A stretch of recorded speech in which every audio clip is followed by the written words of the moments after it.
From October Gallery in Philadelphia, this is ATN, Art TV Network. Now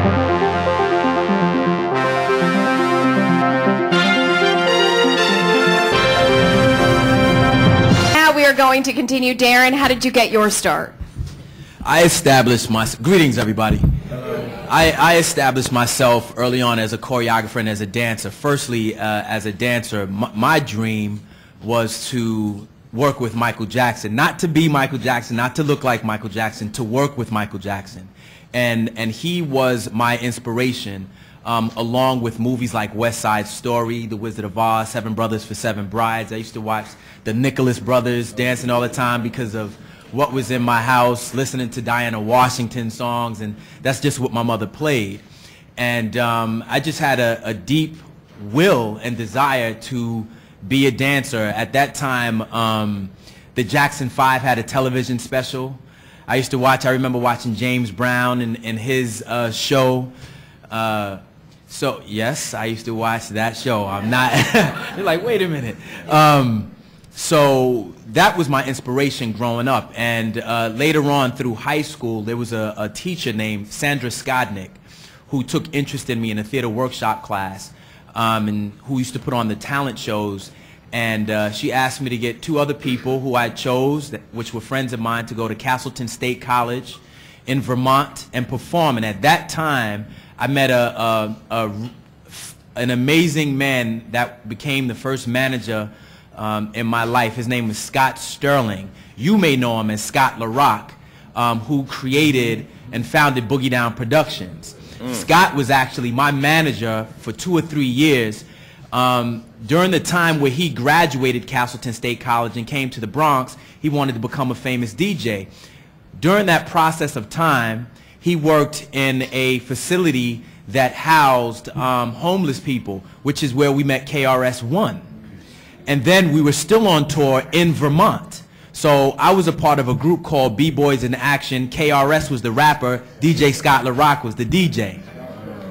I graduated high school. The first professional job that I had outside of Castleton State College, which I got paid $125 for, I joined Ringling Brothers and Barnum Bailey Circus. Now the reason that I joined Ringling Brothers was because they were touring throughout the United States. And as a performer, it was a 3-ring circus, but as a performer, I got to perform for that 2-hour period in the show as part of the breakdancing troupe. Now I'm going to say something because Ice-T mentioned one thing, but one of my other inspirations was a movie he did early on, which was called Breakin', that he was a rapper in. That transformed into me going and living in Japan in 1989. Kenneth Fell was the producer of the circus. I lived in Japan for a year, learned to speak Japanese fluently because I lived in Japan, and I performed in the circus in Japan.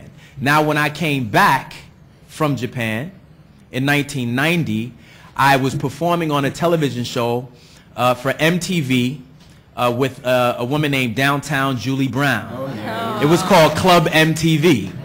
I was one of the dancers on that show. At the time, the Donahue Show was a very famous show. Now I'm closing out.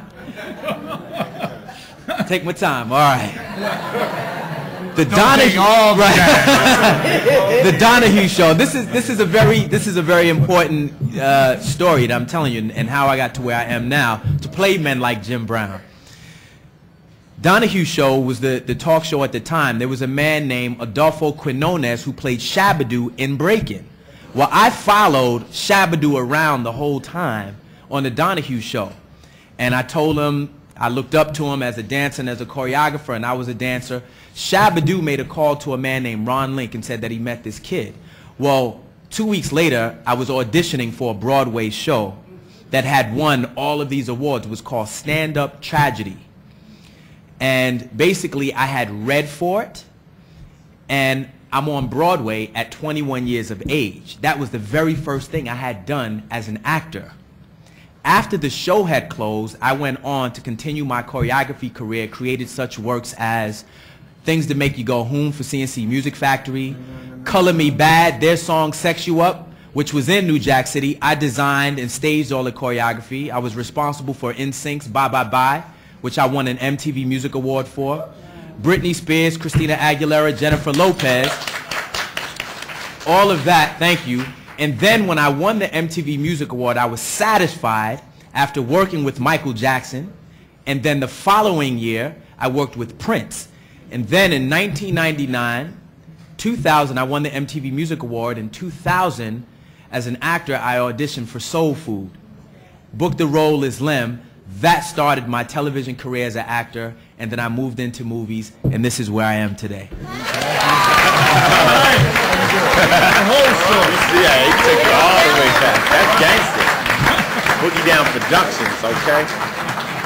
I don't know about you, Art, but I feel like I've done nothing with my life yet. Let's talk about taking the long road home.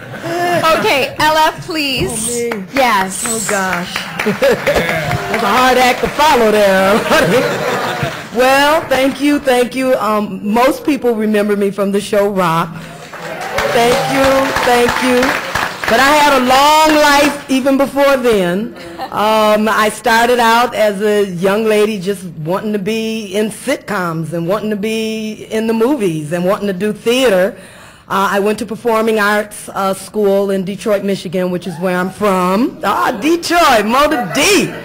Okay, I went to Cass Tech, and so I took performing arts, and then I went to Eastern Michigan University and did the dramatic arts thing, and I was cast in a couple of plays when I decided to pursue my career seriously. But I have to take a moment to say something right now, because this is an opportunity and I may not ever get it again. As I was watching television as a young lady, you know, growing up in our household, I just got to say, you know, one of the first black families of comedy for me was the Evans family. Okay? You know, I mean, we watched Good Times and we loved us some good times. Okay? That was the show that, you know, you put on your schedule, and I just got to say, I love me some Thelma. Okay? And she really, Bernadette, you really inspired me as an actress, because as I'm watching her seriously representing the young black actresses, you know, that were coming up, we didn't get a chance to see too many of us on television. And watching her, it just made me say, I want to do what she doing. Because I can do that too. I'm an actress. And I pictured myself being on your show playing your cousin or your sister or something, you know. But that wasn't my time. My time came later, but I was inspired to pursue it seriously. So I studied the craft. And I got lucky. I was able to get casted in some world premiere August Wilson plays. I did 2 Trains Running. I played the original Risa opposite, well, he was Larry at that time. He's Lawrence Fishburne now. Larry. He was Larry at that time. And saw you guys. You were brilliant. Oh, bless you. Saw you on Broadway. Bless you, bless you. Well, I did that, and we did the first world premiere, which was at Yale Rep. And Sam Jackson was a part of that at that time. A lot of people didn't know him at that time. Yeah, he became Samuel later. But he was Sam Jackson then. It was Larry Fishburne and Sam Jackson, okay? That's who I knew. Okay? And then I ended up getting casted in the world premiere of Crumbs from the Table of Joy, which is Lynn Nottage's piece, and I've done that throughout the years. Recently, I got the Jeff Award and the Black Theater Alliance Award for playing Lily Ann Green at the Goodman Theater in Chicago. So, you know, I really stayed with theater. I love doing theater. And then my turn came when I got casted in Rock. And then since Rock, I've been able to do a few other things. I did a few movies. I did Set It Off. I played the detective in Set It Off, you know, the mean old black lady in Set It Off. And I got a movie out right now, and I've got a score of movies on DVD. You know, getting back up on that big screen seems to be hard, but a score of them have gone to DVD. There's one out now called Uncle P. And that's myself and Master P playing brother and sister, and all the little kids know that movie. And there are a few other Who Made the Potato Salad and a few other crazy movies.